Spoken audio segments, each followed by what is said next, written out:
Como eu falei, sempre que temos o privilégio de ler a palavra, de estudar a palavra em conjunto com os irmãos, a gente tem que ficar muito honrado, a gente tem que ficar muito agradecido, né? Porque eu me lembro do que Paulo disse a Timóteo: prega a palavra. E nós temos que pregar a palavra, anunciar a palavra, mesmo em meio às dificuldades. E na verdade, as dificuldades que nós vivemos, quando nós comparamos com a dificuldade que outros obreiros, pastores, missionários vivem em países onde há perseguição ao Evangelho, é muito pouco, é uma dificuldade pequena, porque aqui pelo menos nós conseguimos abrir a porta, alugar lugar, cultuar a Deus, né? Ter instrumentos, pessoas tocando esses instrumentos, o Evangelho sendo anunciado, pregado. Eu sempre falo que quando as pessoas forem lançadas no inferno, muitas delas vão querer se justificar e dizer assim que não tiveram oportunidade, vão usar esse argumento. Aí o Senhor Jesus vai dizer para eles assim: lembra que você saiu da tua casa num determinado dia e você passou no mínimo na frente de 10 igrejas que eu coloquei ali para você ouvir o Evangelho, e você não foi capaz de abrir o teu coração. O Senhor Jesus abriu os braços na cruz, o Senhor Jesus abriu portas como esta aqui, usando o pastor Edivaldo, usando a família dele, mas a pessoa não abriu o coração para que o Evangelho entrasse, né? Como diz aquele hino do cantor cristão: deixa a luz do céu entrar. Abre então de par em par teu coração e deixa a luz do céu entrar. Amém. O Senhor está nessa expectativa que o povo aqui dessa região de Tatuquara, dessa região do Campo de Santana, enfim, possa conhecer o Evangelho. O Evangelho será conhecido através da minha vida, através da tua vida. Amém. Aleluia. Irmãos, quantas vezes você falou da seguinte forma: ah, se eu tivesse tal coisa, né? Tinha um hino, inclusive, antigo, né? Ah, se eu tivesse mil vozes, né? Para o Brasil encher-se, né? Exatamente. Isso, era uma música, era uma canção que tinha por objetivo a evangelização do Brasil, né? Então, dizia assim: ah, se eu tivesse mil vozes para o Brasil encher, e assim ia a letra do hino dizendo, né? Então, muitas pessoas talvez elas não vêm ao culto e dizem assim: ah, se não tivesse frio, ah, se tivesse quente, ah, se eu tivesse blusas melhores, ah, se eu tivesse um carro para me levar até a casa de Deus. Muitos falam isso. Então, irmãos, quando nós lemos aqui a multiplicação dos pães e peixes aqui na palavra de Deus, nós sabemos que a multiplicação dos pães e peixes, ela tem pelo menos, acontece em pelo menos duas oportunidades. Em duas oportunidades acontece a multiplicação dos pães e dos peixes, pelo menos. E aqui é uma delas, descrita pelo evangelista João. E aí vem uma pergunta, né? O que você faria se você estivesse no lugar daquele menino, daquele rapaz, daquele jovem, e você tivesse 5 pães e 2 peixes? O que você faria? Provavelmente, baseado no próprio comportamento daquele rapaz, você diria: com certeza eu entregaria para Jesus. Você ia dizer, né? Está na palavra já, então eu faria a mesma coisa. Mas será que realmente nós faríamos a mesma coisa? Será que se eu tivesse esses pães e esses peixes e houvesse uma necessidade como havia naquele momento, será que eu realmente ia fazer isso? Então, amados irmãos, o que você faria se você tivesse 5 pães e 2 peixes? Mas vamos pensar no que temos feito com aquilo que temos. Talvez nós não temos só 5 pães e 2 peixes. Nós temos a nossa vida, nós temos o nosso carro, nós temos a nossa moto, nós temos a nossa bicicleta, nós temos a nossa juventude, os nossos dons, os nossos talentos, nós temos tudo isso. E o que nós temos feito com tudo isso, meus amados irmãos? Você tem colaborado com a obra de Deus? Você tem investido na obra de Deus? Você tem priorizado a obra de Deus? Irmãos, esse jovem, através da atitude que ele teve, ele se prontificou a financiar os elementos para que um grande milagre acontecesse naquele dia. Amém. Será que Jesus de fato precisava, sendo Jesus quem ele é, de fato ele precisava de 5 pães e 2 peixes? Claro que não. Jesus podia multiplicar do nada. Nós vemos lá no livro de Gênesis, né? A Trindade Santíssima criando os céus e a terra do nada. Deus fez tudo do nada. Então, para Jesus era muito simples, muito fácil fazer aquilo. Mas quão importante foi aquela atitude daquele jovem, e quão importante é a atitude de vocês. Talvez muitos aqui pensam: mas eu toco esse teclado aqui para um grupo pequeno de pessoas, eu toco essa bateria, esse baixo, esse violão, eu sou pastor, somos pastores de pequenas igrejas. Ou talvez você, irmão, vem para o culto e você não está aqui na frente com o microfone na mão, e você pensa: eu não tenho valor, eu não preciso estar no culto. Imagine se aquele jovem pensasse assim, se ele se escondesse, se ele simplesmente fosse lá para um canto, pegasse os 5 pães e os 2 peixes e fosse comer sozinho. Por que a história dele está aqui? Por que essa experiência está aqui? Como é marcante saber que aquele jovem disponibilizou, irmãos, a fazer algo para a obra de Deus. Então, amados, se disponibilize para fazer algo para Deus, amém? Amém. Aleluia. Não importa o que seja, entregando um folheto, entregando convite, se dispondo, se propondo. Hoje, meus irmãos, a maioria dos crentes viraram meros espectadores. Enchem as igrejas, vão às igrejas, querem muitas vezes ser bajulados, querem muitas vezes ser aclamados e nada fazem para a obra de Deus, irmãos. Eu sempre gosto de dizer: você sabia que muitos missionários não têm ido ao campo porque eu e você não temos investido na obra missionária? Você sabia que muitos utensílios que faltam aqui na casa de Deus é porque você está com a mão fechada para abençoar a obra de Deus? Você não apoia, você não ajuda, você não faz nada muitas vezes, ou você faz muito pouco para Deus, quando deveríamos fazer muito mais, porque ganhamos tudo. Deus entregou o seu próprio Filho, e não há comparação à entrega de Deus na pessoa de Cristo. Nada é comparável, é incomparável a entrega que Ele fez, aleluia! Louvado seja o nome. Irmãos, nós podemos ver algumas qualidades aqui neste jovem.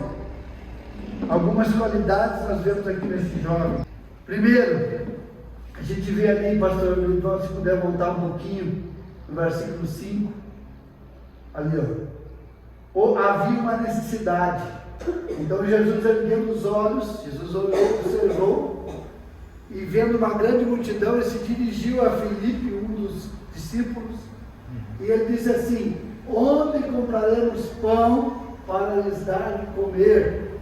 E aí, irmãos, vai para o versículo 8, pastor, fazendo um favor. Um dos discípulos, chamado André, disse: aqui um menino tem 5 pães de cevada e 2 peixes. Mas o que é isto para tanta gente? Irmãos, aqui nós vemos uma pessoa que veio preparada.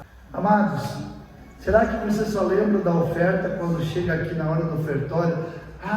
Esqueci de trazer minha oferta, esqueci de trazer meu dízimo. Será que você age assim? Quando deveria estar preparado para toda boa obra? Você já está equipado por Deus, agora precisa estar preparado. E aquele jovem estava preparado. Ele estava ali vigilante. Ele estava com os 5 pães e 2 peixes, que foi o que Deus, que Jesus usou para multiplicar para mais ou menos 10.000 pessoas no mínimo, porque só homens eram 5.000.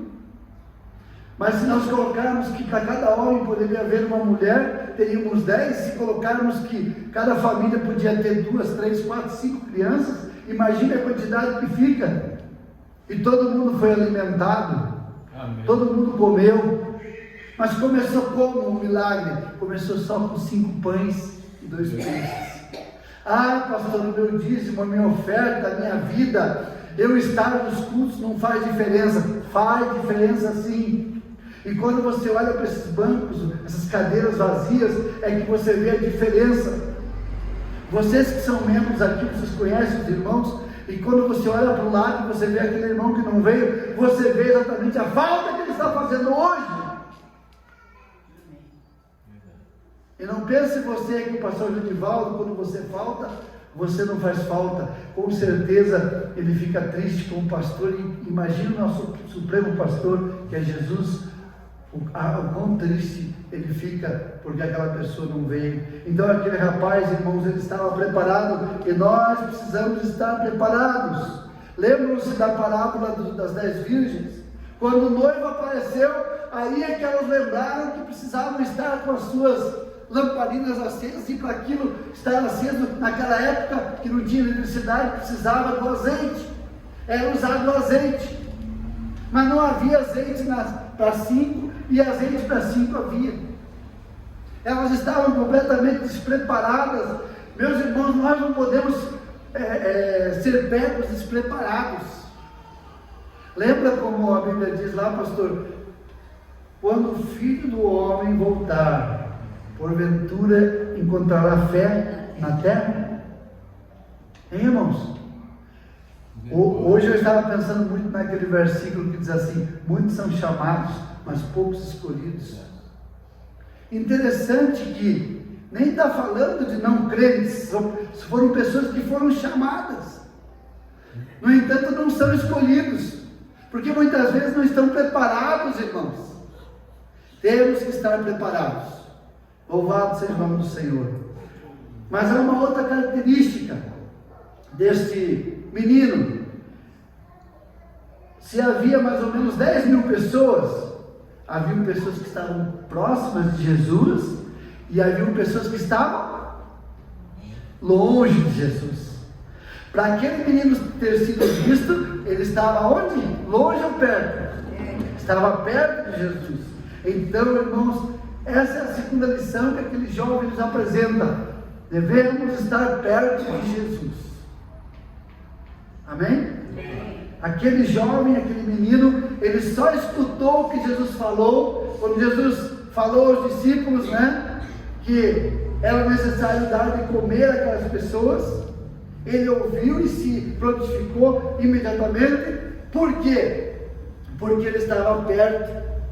Quem está longe, muitos hoje não estão ouvindo a voz de Deus porque estão em casa. Mas quem está aqui, você que veio, você está perto e você está ouvindo a voz do Senhor. Muitas pessoas não ouvem e nem compreendem a voz do Mestre porque estão longe e distantes de Deus. A Bíblia diz que Deus é Espírito. Então, amados irmãos, de repente alguém não está aqui porque está trabalhando. Então é justificável a ausência. Mas aquela pessoa, mesmo lá trabalhando, Jesus está com ela, amém? Porque o seu coração está voltado para Jesus. O seu coração está voltado para Deus. Mas há uma terceira característica, irmãos, deste jovem, é a questão da prontidão deste jovem. Ele se apresentou, ali, havia aliás, antes um pouquinho, aqui está um menino que tem 5 pães, cevada e 2 peixinhos, e Jesus disse: façam com que todos se assentem no chão. Pode ir para baixo um pouquinho. Então Jesus pegou os pães e os peixes. De quem? Menino! Se você se colocar disponível, ele vai usar a tua vida.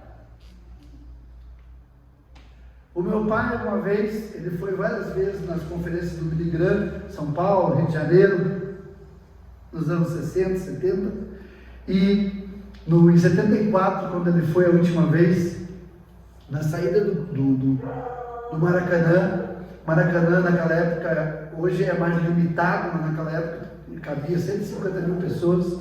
Tinha, fora o gramado que ainda havia mais ou menos, pelo menos 150 mil pessoas haviam no culto. Foi uma semana de culto que o Billy Graham fez, cada dia pregando, e durante uns 3 dias ele pregou só sobre João 3,16. E na saída do culto, depois que milhares de pessoas se converteram, um homem disse assim: esse aí é o Billy Graham?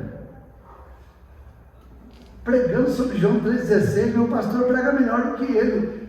E aí o meu pai estava ali junto, e vários pastores estavam saindo junto, e um dos pastores olhou para aquele homem e falou: pois é, mas Deus está usando o Billy Graham, e não o teu pastor, porque o Billy Graham está se colocando na brecha, está se colocando à disposição.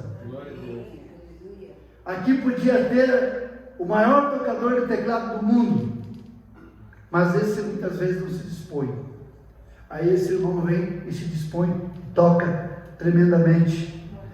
A jovem ali tocando o baixo, o jovem tocando bateria, o pastor tocando violão, o irmão lá mexendo com a parte da técnica, a nossa irmã Bonita cuidando das crianças, a irmã, a glória a Deus, ela ali trazendo bolo. Daqui a pouco, né? Aquele que perseverar até o fim, não esqueça, vai ganhar um pedaço de bolo. Amém? Esse bolo aí, a promessa é grande. Boleiro de primeira qualidade. Aleluia. Então, irmãos, ele se colocou na brecha, ele se apresentou. E aí, a gente lembra de Isaías capítulo 6, quando o Senhor diz: a quem enviarei e quem há de ir por nós? E o profeta imediatamente disse: eis-me aqui, Senhor, envia-me a mim. Tem muitos que dizem assim: eis-me aqui, envia aquele ali. Né? Muitos dizem isso, mas nós temos que dizer: eis-me aqui, envia a mim. Eu vou. Como o hino que nós cantamos aí no começo: eu vou, eu preciso ir. Irmãos, um quarto aspecto é que ele pensou nos outros, amém? Aí que eu estava dizendo na introdução da pregação, eu falei que ele podia ter comido sozinho, como diz aquele ditado, né? Como é que é? Feijão pouco, meu pirão primeiro. Farinha pouco. Nordestino não é farinha, não, né? Farinha pouco, farinha, como é que é, pastor? Farinha pouco, meu pirão primeiro. Isso, farinha pouco é o egoísta. Farinha pouca, meu pirão primeiro. Coberta curta e eu no meio. Aí eu não pego frio, né? Porque eu vou estar no meio, os outros seguem. Então esse jovem poderia ter pensado: eu vou me esconder porque daqui a pouco vão inventar de se encostar em mim, é só 5 pães e 2 peixinhos, não vai dar para nada, eu estou morrendo de fome, estou garantido. Mas ele não. Isso significa um amor. Ele pensou nos outros. Ele poderia muito bem pegar o seu lanchinho e ir lá para o cantinho e comer sozinho. Irmãos, pode ser que Deus tenha colocado algo em suas mãos para ajudar outras pessoas, mas você tem sido egoísta e não tem repartido as bênçãos de Deus, que as bênçãos de Deus lhe tem dado. Amém? Você sabia que tudo que você tem é Deus que te deu? Glória a Deus. Sabia que cada batida do teu coração é proveniente de Deus?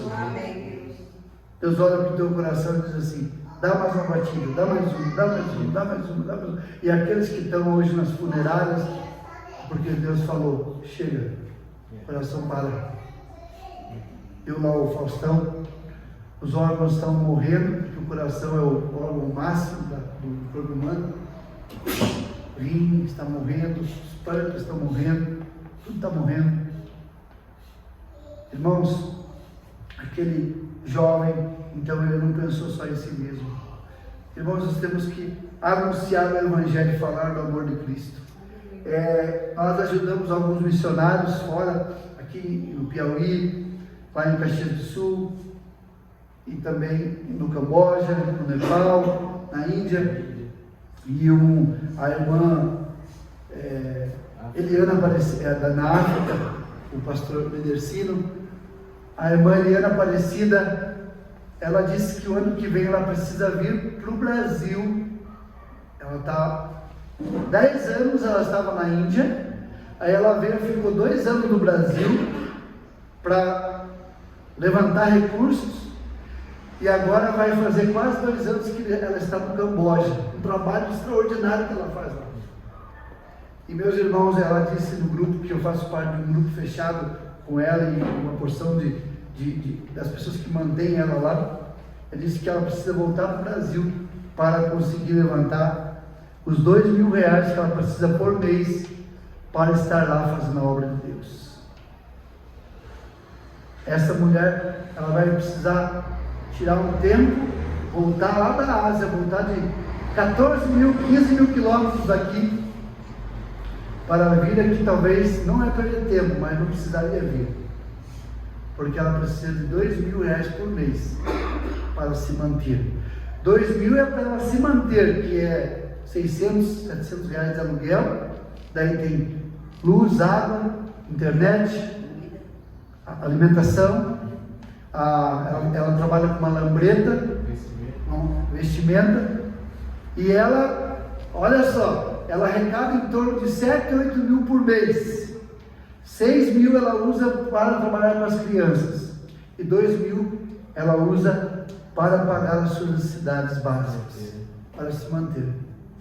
E ela sempre diz lá no grupo: nesses 6.000 eu não mexo, nesse dinheiro eu não mexo, porque eu sei que são crianças do bairro de pescadores e crianças do bairro de material reciclável que precisam de ajuda. Irmãos, então isso é o que? É você pensar nos outros. Amém? Amém. Quinto lugar, já indo para o final, ele creu em Jesus. Amém? Amém. Ele não questionou. Ele falou: mas como que a partir de tão pouco o Senhor vai fazer tanto?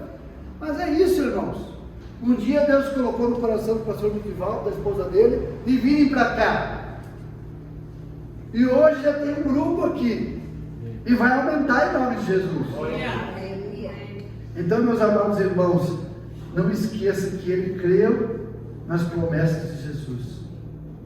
Ele creu que Jesus era poderoso, é poderoso para fazer infinitamente mais do que aquilo que pensamos. Ele é poderoso, ele faz milagre porque ele nunca falha, irmãos. Então esses são os 5 pontos que eu gostaria de frisar com os irmãos nessa noite, baseado em João 6, de 5 a 11, na história maravilhosa, na experiência maravilhosa da multiplicação dos pães e peixes. E meus irmãos, alguns estudiosos disseram uma coisa muito interessante, que provavelmente depois que, quando todo mundo se alimentou, alguns disseram isso, que provavelmente deva ter acontecido, que sobrou tanto, irmãos. O que aconteceu? Quantos pães aquele menino deu na mão de Jesus? 5. Quantos peixes? 2. Provavelmente, aqueles cestos que sobraram, Jesus tenha falado: olha, agora pegue um cesto desse cheio de pão e peixe. Falou para um dos discípulos: entregue para o menino, para ele levar para a casa dele. Louvado seja o nome do Senhor. Isso não está na Bíblia, mas há uma probabilidade que isso tenha acontecido, porque sobrou. Então, meus amados irmãos, fiquem atentos à voz do Senhor, fiquem atentos, se coloquem à disposição. Que Deus abençoe grandemente a vida de cada um, e creia, porque mesmo que seja pouco, entrega nas mãos do Senhor, o Senhor vai multiplicar e vai fazer maravilhas através da tua vida, em nome de Jesus. Senhor, nosso Deus, nosso Pai, obrigado, Pai, pela oportunidade de trazer a tua palavra. Obrigado, Pai, por tudo que o Senhor tem feito e que o Senhor ainda fará enquanto nós estivermos na face dessa terra. Pai amado, obrigado pela vida do pastor Edivaldo, da sua família. Obrigado por esta igreja.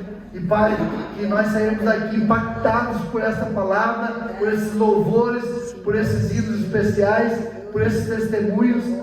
O Teu Espírito Santo não nos faça esquecer daquilo que é importante para cada um de nós. No nome de Jesus é que oramos e agradecemos. Amém. Deus abençoe.